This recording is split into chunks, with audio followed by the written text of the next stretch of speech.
Tere, mina olen Marit Vaiksalu ja töötan naistearstina Fertilitase erahaiglas. Gynekoloogina olen töötanud alates aastast 2011. Täna räägin teile enam levinud gynekoloogilistest protseduuridest. Igal naisel, kes on üle 21 aasta vana, on oluline anda emakakaela rakuproovi ehk PAP-testi iga 3 aasta tagant või koos HPV analüüsiga ehk siis inimese papilloomiviiruse analüüsiga iga 5 aasta tagant. PAP-testiga me otsime siis mitte niivõrd emakakaela vähki ennast, kui juba vähieelseid muutuseid. Et me jõuaksime piisavalt kiiresti reageerida ja jõuda nendele muutustele jälile enne, kui on tekkinud vähk ise.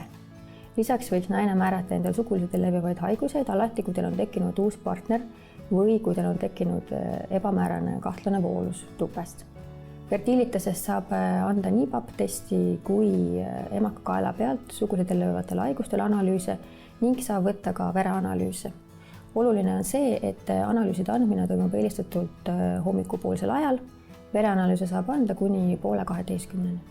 Naistearsti juures käimine ei ole kindlasti hirmutav kogemus, nagu on meile rääkinud võib-olla meie emad ja vanaemad, vaid see peaks kuuluma iga naise ellu, samamoodi nagu kuulub hambaarsti juures käimine.